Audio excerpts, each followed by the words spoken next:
A volcano erupts after 12,000 years.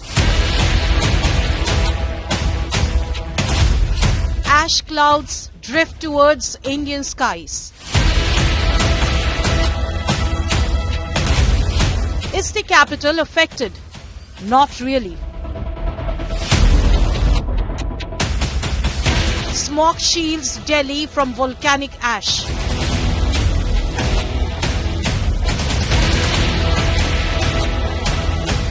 Delhi's air turns hazy, not hazardous.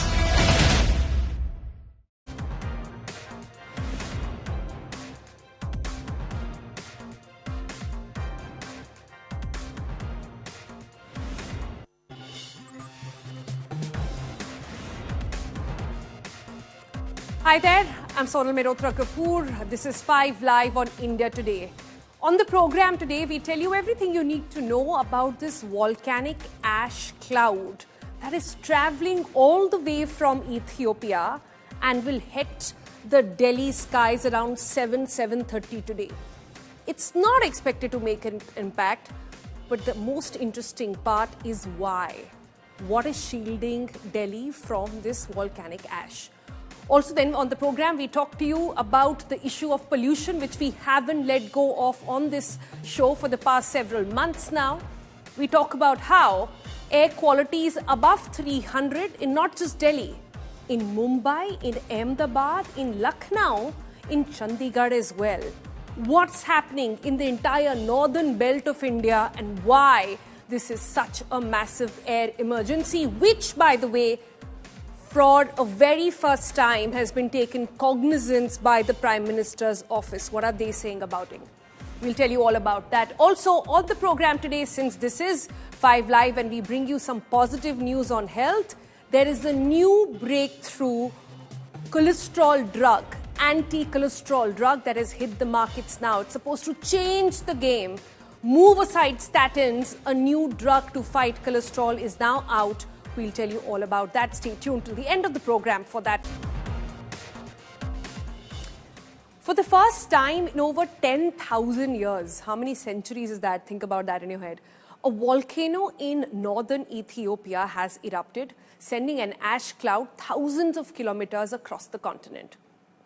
Now, this volcano, called the Haile volcano, dormant for nearly 12,000 years, has no recorded history of erupting.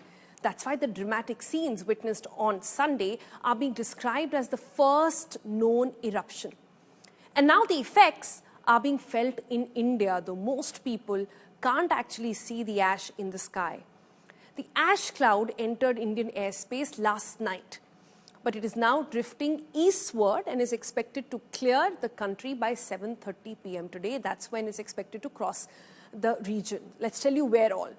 Traveling at nearly 150 kilometers per hour, the cloud moved in through Gujarat, passed over Haryana, Rajasthan, Delhi, Haryana, Punjab, and now headed towards the eastern region.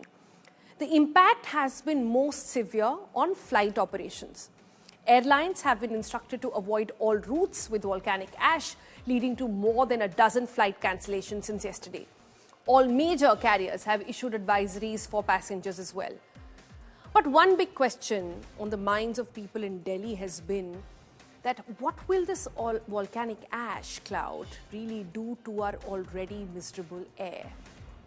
The answer, the short answer to that is no impact really. The ash cloud is traveling at very high altitude, estimated to be about 25,000 to 45,000 feet.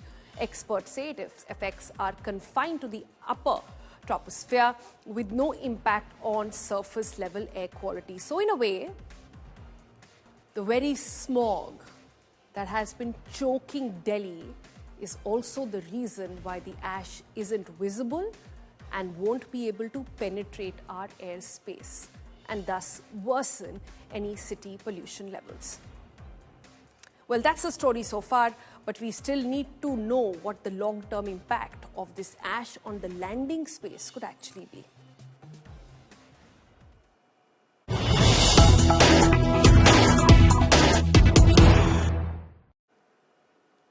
And more updates coming on this story. The Ministry of Civil Aviation has now issued a statement on the impact of flights due to this volcanic eruption. MOCA has said that the AAI has issued a necessary NOTAM and all affected flights have been kept informed. Operations across India remain smooth, with only a few flights rerouted or descended as a precaution. There is no cause of concern at the moment, and we continue to monitor the situation closely and will provide timely updates to ensure passenger safety. Remember, about 6 to 7 flights in the regions we spoke about, Rajasthan, Haryana, Delhi, were said to be impacted.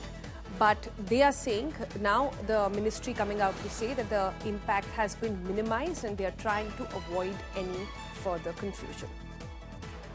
Amit Bharadwaj joins us for the very latest on this. Amit, take us through what all flights were impacted earlier on and what's the status at the moment? Well, Sonal, right after that impact, more so around Ethiopia and the Oman region, the DGCA had asked all Indian aviation operators to be on high alert, and the procedures in regards to ash cloud as well as volcanic activity was already put into place last evening itself, with the urgent operational advisory being enforced. And what happened through the day is that you had Indigo as well as Air India, both important stakeholders as far as India's civil aviation international operations are concerned. They were keeping a close eye on the activity along the Western India region. And what we are given to understand that Air India had to cancel 7 of its international flights and 5 of its domestic flights scheduled today because these crafts had essentially crossed the region where the impact of this volcanic activity or ash cloud was, and hence it required precautionary checkup of the craft to ensure nothing untoward has happened to the machinery of the craft. So it was all in accordance of the SOP that was issued, and DGCA had already issued urgent operational advisory in this particular regard. Back to you. All right, Amit, thanks so much for bringing us up to speed with that. But let's understand this volcanic ash cloud a little bit more in detail. Joining us is Vimlendu Jha. He's an environmentalist. Vimlendu, thank you so much for taking out the time. I first just want to understand from you, if you had to explain what an volcanic ash really is to a 5-year-old in very simple terms, what would you say it is?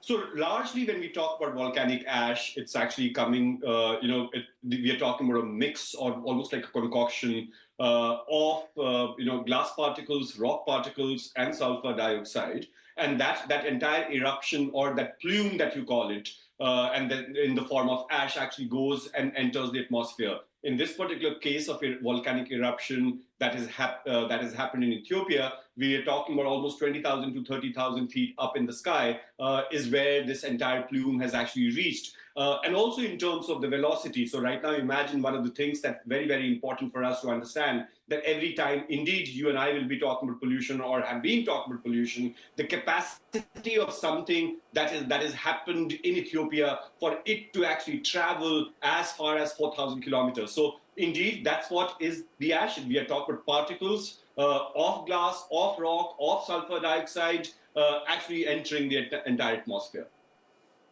I see, and that's the reason why the Civil Aviation Ministry has also been so careful about the impact it could actually have on the aircraft. But, it's traveling, this entire ash cloud has been traveling for more than 4,000 kilometers. Could you explain to us in a little bit more detail why it is not having a direct impact on our breathing space just yet, at least in Delhi? So, of course, right now when we're linking this entire conversation, also it's right fear that people have that whether this is going to impact an already gas chamber like Delhi. The fact that, our pollution, largely when we talk about air quality or the entire, the pollutants are largely in 2 to 3 kilometers from the surface. And this one is very, very high. So directly and immediately there will not be any implication of this sulfur dioxide, although sulfur dioxide is a very, very key component of ambient air quality, and a large concentration of sulfur dioxide is not good for public health or public air in that sense. But in this particular case, because it is very, very high, it will not have an immediate impact. Also, in terms of deposition, because it's actually been traveling for almost 4,000 kilometers, it will perhaps settle in the Himalayan area, in Tarai Himalayas, or in China in that sense. So from a deposition point of view, also Delhi NCR doesn't have a risk. Delhi NCR, indeed, from an AQI point of view, will not have an immediate impact. Otherwise, of course, imagine when you already have so much of sulfur dioxide, and you have sulfur dioxide coming from this volcanic eruption, it could have been a mayhem. But of course, it's not directly, not too much of an impact that this will have on ambient air quality of Delhi.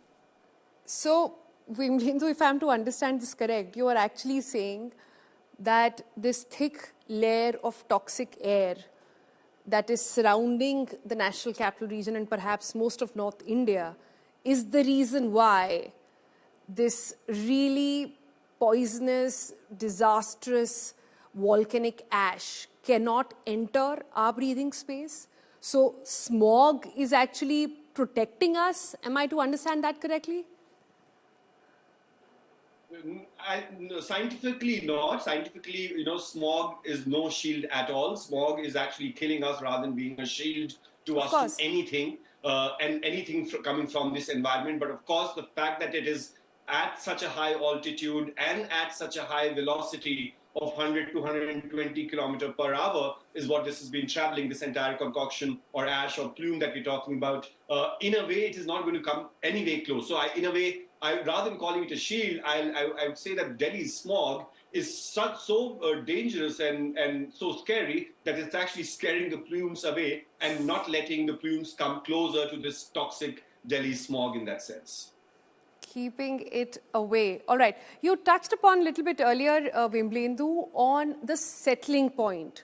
Where this cloud actually goes and settles could actually be the area where we see maximum impact. You're saying it could be China, it could be some areas in the Indian Himalayan zone as well. I'm curious to understand where will you see the impact, and what about water bodies that actually penetrate from there and come to all of us here in the northern belt? So largely, a lot of times we talk about the fact that volcanic eruptions are not due to climate change, but it can cause certain amount of climate change or some change in our pattern, in our weather pattern, although very, very long term. So it's not an immediate one. A lot of times people also say that these, the volcanic eruptions or plumes or ash, in a way, helps in agriculture also, but of course changes the overall temperature and other human settlement and things. So, of course, when it settles there, the deposition, when it happens in the Tarai region, also we know that that's where all our water bodies come from in the Himalayas. We do not know the impact of it. Right now, we don't even know where this will settle. It is a projected, area that we think it will actually stick around the Himalayas and more so towards the China side in that sense. But in the long term, indeed, it will have some sort of an impact on overall climate conditions and the weather conditions of our planet. Of course, we don't know whether that impact or that change, so-called, which is not human-induced in that sense, can happen over 200 years or 300 years. So there's no immediate implication, ramification, impact, or consequence of this volcano eruption, so to say, to our climate. All right, so no immediate impact that we know of, but could have long-term impact on our water body especially, so we've got to keep our eye out, which makes me wonder, is there no way of actually projecting the next big eruption so that the world can be better prepared from an absolute disaster like this one? So, of course, there are right now many places where volcano eruptions are taking place. Unless it is an active volcano, it is very, very difficult actually to project, to tell that when will a new volcano erupt in that sense. So very, very difficult to predict this. And that's the reason why scientists and geoscientists and geologists were not even aware or not even prepared for such a big eruption in Ethiopia. All right, Mr. Jha, we'll leave it there for the moment. Thanks so much for joining us and educating us on the matter. All right, and the fact that volcanic ash will not affect Delhi's AQI is like a blessing, if you can call it that, for all of us. We are already breathing toxicity, aren't we? So much so that the Prime Minister's office had been forced to intervene, perhaps for the first time. Officials from the topmost level have identified vehicles in NCR as a major contributor to pollution, and the entire responsibility now lies with the states as well. That means states in and around Delhi NCR region. Perhaps getting down to the matter that we've been raising here on 5 Live constantly, that the baseline AQI level in Delhi and Northern Belt, including our metros, is so bad that it only gets worse and gets noticed in the winters. Take a look at this report to get to understand more in detail on why our vehicles are the major reason for all the pollution chaos.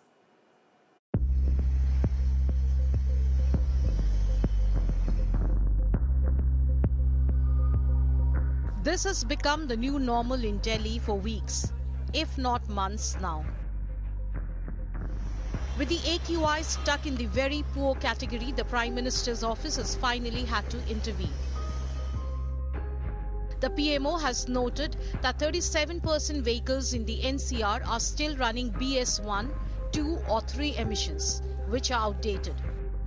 An analysis has also revealed that nearly 1.6 crore out of the 3 crore vehicles in NCR are in Delhi, despite the capital accounting for 2.7% of the NCR area. The top officials have ordered NCR states, namely Delhi, Haryana, Uttar Pradesh and Punjab, to review their electric vehicle policy and shift to EVs soon. Further, Delhi's neighbouring states have been urged to take measures to tackle pollution, including use of new age tech for enforcement of rules and regulations. Back in Delhi, the Rekha Gupta government has ordered all officers to operate with 50% staff and allow rest of the employees to work from home. Opposition AAP says BJP's triple engine is failing to save Delhi's lungs.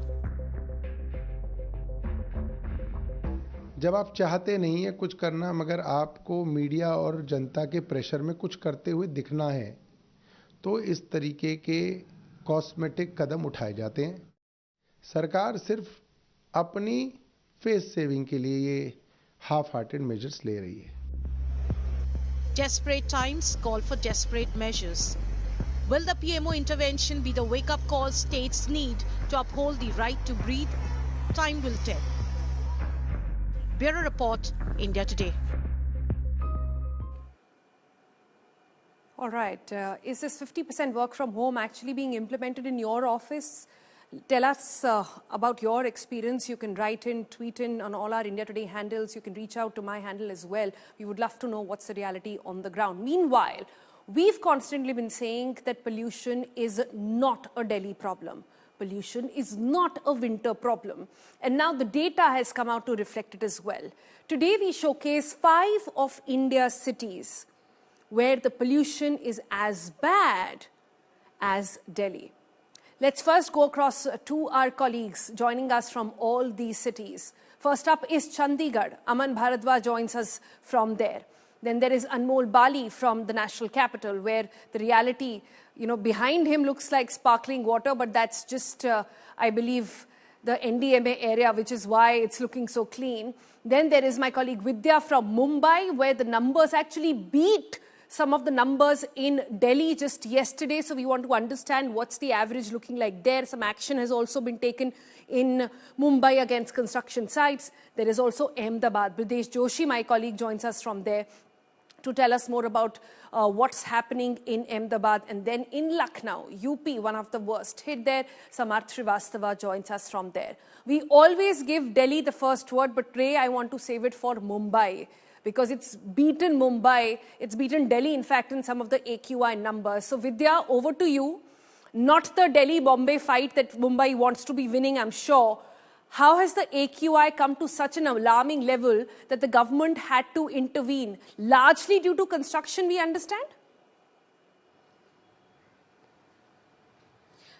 Yes, certainly what we are being told is that because of heavy construction, especially remember there are a lot of mega projects like the coastal road that is right now being constructed. Apart from that, there are various metro lines that are still under construction. The metro railway lines will continue construction for the next couple of years as well, is what the administration has been saying. So the Mumbaikars will certainly, since the last couple of years, since the metro constructions had started, we have been going through this phase in winter wherein Mumbai witness a lot of congestion, air congestion, especially with regards to the AQI, which has risen, especially in areas where there is heavy construction happening. But that is not the only reason.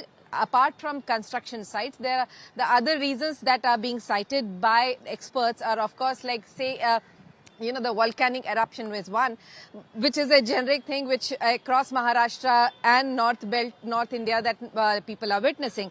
That's but apart from that, that also, remember there's a huge yeah. dumping ground in the suburban area of Mumbai. In the suburban area of Mumbai, and there are apparently satellite images have been caught wherein the entire ground certainly catches fire and a lot of heat and burn up happens.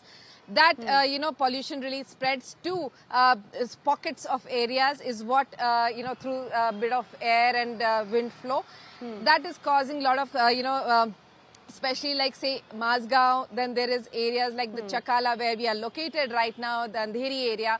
Apart from that, there is Navy Nagar, that's the southmost, the tip of South Mumbai. That's where a whole lot of AQI issues have arisen.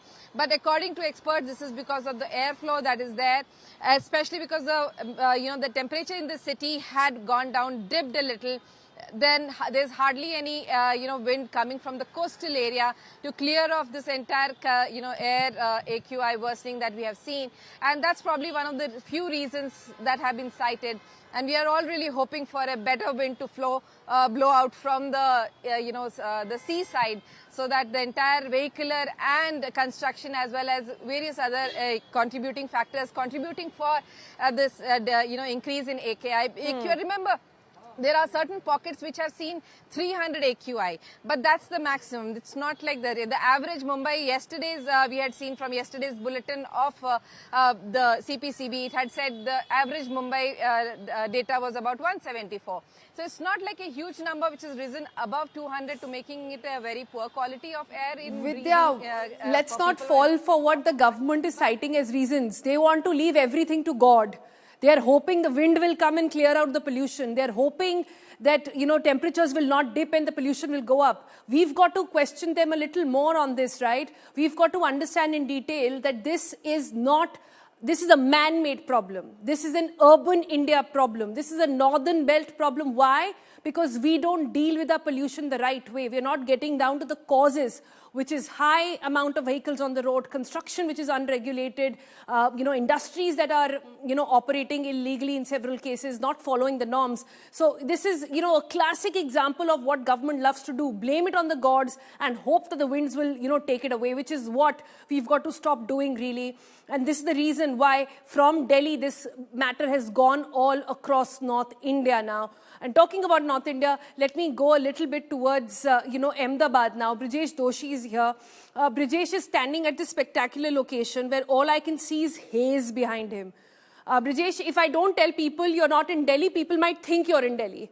That's how bad it's looking. And the average AQI there as well has been over 200, going from 200 to 300. Tell us, has the government woken up, or they are also like Mumbai, leaving it to gods, that air will come and clear it out? Definitely. See, right now I'm at one of the cleanest city of India, Gandhinagar, which AQI is not showing the mark of 200, but still we can see the visual how hazel the air is here. So though government is not planning for any kind of steps to avoid such kind of air pollution, there is no sign from the government itself as well as the people are not aware about this kind of air pollution. They are not taking it seriously. So these on both part, part on the people as well and the part on the government side as well. No one is serious about the air pollution, which is affecting their life, which is affecting their health as well. But no one is serious about it because all are busy in their life to earn money and to complete their livelihood. So this is the reason. There are multiple reasons, as Vidya is saying. Gujarat is one of the most highly urbanized state. The construction work is one of the reason. The air pollution is due to the vehicle, the large number of vehicles, where the large number of amount is old vehicles, Absolutely. more than 10 or 15 years old vehicles which are running on the roads. These are the reasons which are forcing this air pollution, and no one is serious about it at this moment. And we really hope it's touching 200 as we speak, actually. I'm looking at the numbers popping on our screen right now. So the government hasn't woken up to it. People haven't made it active conversation. But that's the attempt of this program to tell you it's not just Delhi. It's all of the northern belt. But let me go to Samarth Srivastav now, joining us from Lucknow. Samarth, one of the most staggering numbers that have come from UP has been the number of farm fires. While we look at satellite imaging, and you can question it as much as you like, that, you know, farmers have become smarter, they're dodging the satellite and all of that. It has gone down in Punjab, it has gone down in Haryana, but in UP it has actually gone up. Are the authorities taking cognizance of this at all? Well, exactly. That's a massive situation for Uttar Pradesh, because this farm burning is clearly a big signal, because when we speak to the authorities, they clearly say that it's all happening due to the biomass burning. They also believe that vehicular emission has increased, and as the winds have slowed down, and that could also be the reason because of the higher AQI. If you talk about the state capital Lucknow, it has the AQI level has gone up with around 254 at the highest around the Lalbagh area in the month of November. But if you talk about the current situation, it is somewhere around 210 and 215, which comes in the radar of poor, because if you talk about the Central Board of Pollution numbers, AQI from 200 around to 300 is called poor, and that's why the situation is worsening in Lucknow. And it's not just about Lucknow. If you talk about the western UP areas, especially the districts like Hapur, which are quite near to Delhi, so their reasons, the reasons of concern have become much more as compared to Lucknow. The AQI have crossed the 300 mark in those particular areas. Though when we speak to the doctors are saying that those who are suffering from lung-related diseases must avoid coming out in the early morning walks or the late evening walks, because that can make you a fit person. But with this air around, that could make your things very difficult if you are a throat patient or if you are any disease related to your lungs. So that's a big concern. And if you see what you talked about, the authorities and the government on the ground, we are not seeing much efforts from in Lucknow at least. Maybe it could be happening near the Delhi-Noida thing. Noida also comes in UP. But in Lucknow, no such effort has been taken by the administration so far to curb this particular rising AQI number. Back to you. All right, thanks for that so much. Let me also cut across to Aman Bharadwaj, my colleague joining us from Chandigarh. Aman, Chandigarh is known to be the most well-planned city, the most clean city. People, when they want to get away from Delhi's bad AQI, there was a time we would run away to Chandigarh. But that's not the case anymore. Chandigarh numbers are looking as bad. Have the authorities woken up to it? Could you give us an idea of what's happening there? Is it largely because of the industries in the periphery? See, there is no serious initiative that has been taken by the government yet, whether it's Chandigarh or state of Punjab or Himachal, because here in Chandigarh, first you see the visuals, through the visuals, the visibility, though it's better than Delhi or other cities, but it's been affected because there are 10 lakhs trees in Chandigarh, which keeps the city clean and green, and it touches the Himachal industrial area, Baddi, BBN, one side, and other side of it touches the Punjab, which is green fields and clean and green environment there. But the air is being impacted because there are cases of stubble burning, though it has been reduced to 50%. Now it has been to 5,085, but in previous time it was last year it was 10,000. So that is also the impact. Constructional pollution is also the factor, because here Chandigarh surrounding area, whether it's Mohali or New Chandigarh, it's been developing day by day. Zirakpur is been developing, and there are 5,000 plants in adjoining Baddi, Himachal area. So that is a contribution for the pollution, not only the air pollution, but also the water pollution and soil pollution. And also you see the airflow from the Pakistan, because there are more than 5,000 cases of farm fire. So that is also major one of the contribution to the air pollution, and reasons to the poor visibility. And AQI here in Chandigarh is 176, which somehow has been keep on fluctuating depending on the airflow, wind flow. So people should take an initiative voluntary. That is a concern. And also whether it's a vehicular pollution or pollution through the construction, and also the management of the pollution from household, that is what administration is concerned, that it should be voluntary, because every department is interlinked, whether it's environment or pollution or MC or local government, then the center or the state government. The departments are interlinked, and they keep on blaming on each and every time on each and household issues. This is a public health problem. This is a public issue. How can, private solutions be found to a very public issue? It's baffling to hear you say that, and quite heartbreaking, quite frankly, to see Chandigarh in this manner as well. But let me come to Delhi then. Anmol, you look at our colleagues all across. In Chandigarh, it's the issue of farm fires, perhaps in the around areas in construction. In Mumbai, it's construction, vehicular pollution. In Ahmedabad, it's similar, vehicular pollution that has gone in industries as well. Lucknow, similar issue. All of them put together and you arrive at Delhi.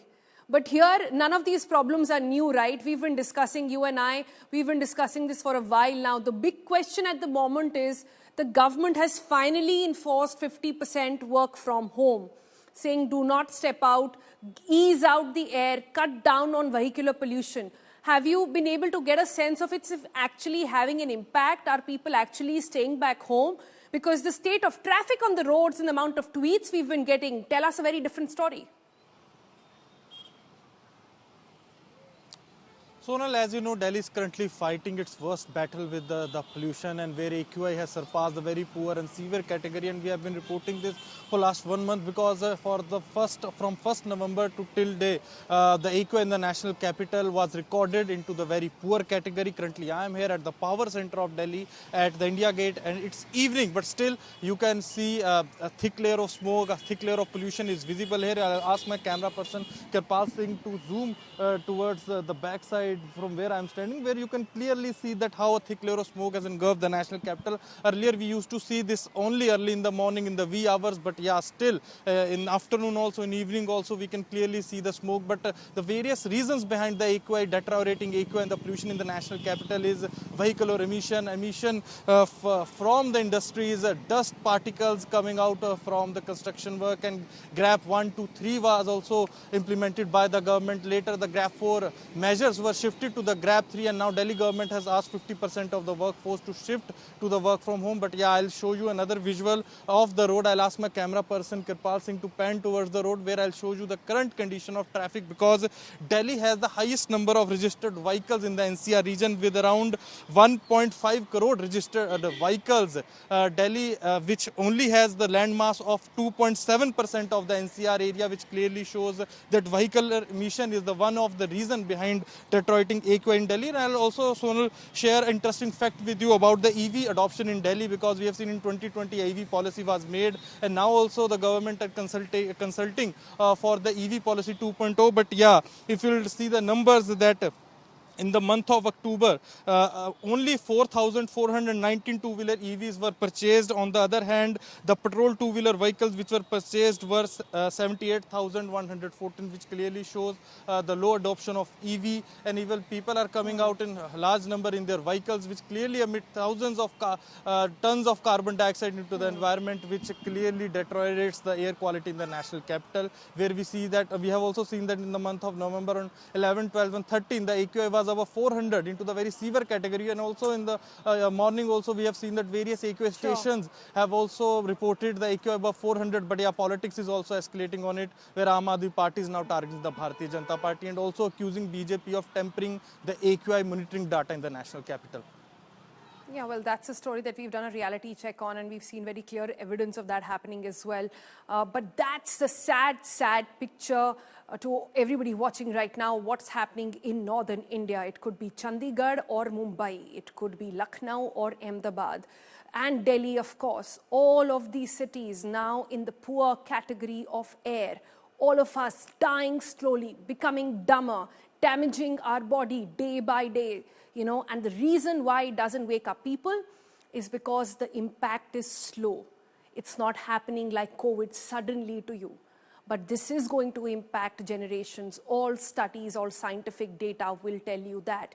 Any doctor who's operating on people in the northern belt will tell you how lungs are getting black, how more lung cancers are found in non-smokers as well. All this data makes you believe one thing, that air pollution is a silent killer. The sooner you and I wake up to the matter, and the sooner the government wakes up to the matter, the better and the more lives we'll manage to save. Some good news here on 5 Live. A potential game changer in fight against heart diseases may finally be within reach. If you or any of your family members are dealing with high levels of cholesterol, this story just might change your life.